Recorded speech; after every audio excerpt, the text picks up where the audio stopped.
bersama aku Keila Listianarta.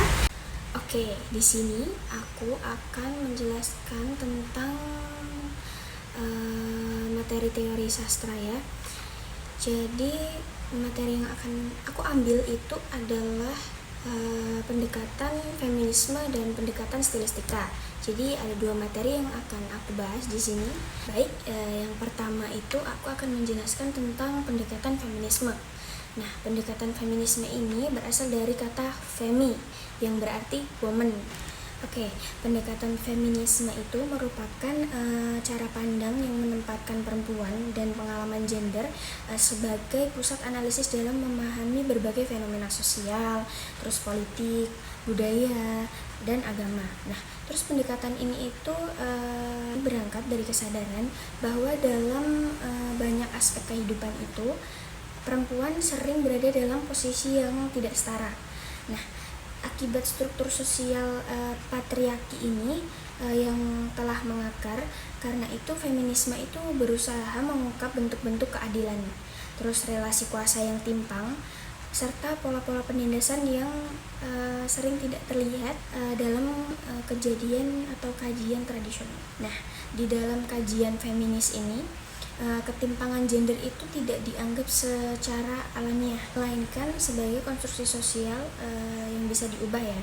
Nah, oleh karena itu pendekatan ini itu hanya menganalisis kenyataan, tapi juga mengarah pada perubahan sosial. Nah, berbagai aliran feminisme itu ya seperti liberal, terus radikal, marxis, interseksional, memberi sudut pandang yang berbeda. Namun semua itu berangkat dari tujuan yang sama, yaitu memperjuangkan kesetaraan dan hak perempuan gitu. Nah, berikutnya aku akan menjelaskan tentang pendekatan stilistika.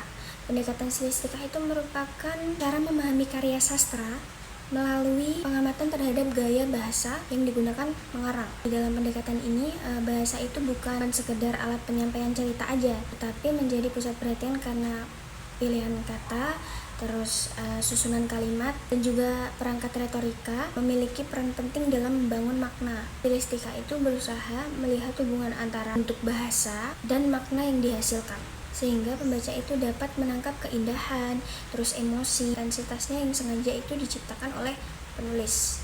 Melalui stilistika, sebuah teks itu dianalisis dari aspek linguistiknya, seperti diksi, terus majas, terus citraan, rima, terus repetisi, dan struktur wacana. Unsur-unsur ini itu membantu mengungkap bagaimana pengarang itu menciptakan suasana, terus menonjolkan pesan juga, atau menghadirkan karakter tertentu. Pemahaman ini itu memungkinkan pembaca memahami lebih dalam alasan dibalik pemilihan kata tertentu, penggunaan metafora, atau pola ritmik yang khas dalam karya sastra. Dengan demikian, stilistika itu tidak hanya membedah teks secara teknis, tapi juga mengapresiasi nilai estetis dan kreatif yang ada di dalam bahasa.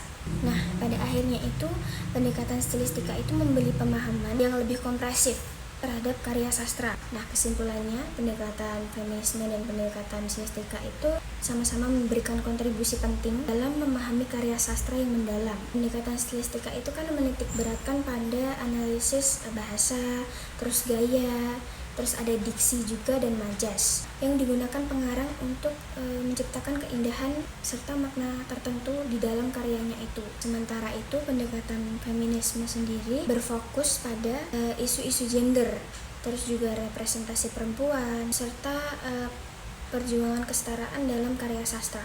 Pendekatan ini mengungkap bagaimana perempuan digambarkan dan bagaimana budaya patriarki itu mempengaruhi kehidupan serta peran mereka itu di dalam teks. Nah, melalui stilistika juga, peneliti itu dapat menilai keunikan gaya bahasa dan juga ciri khas kepengarangan secara objektif. Cukup sekian pembahasan dari aku mengenai pendekatan stilistika dan pendekatan feminisme. Semoga membantu lah ya. Dadah!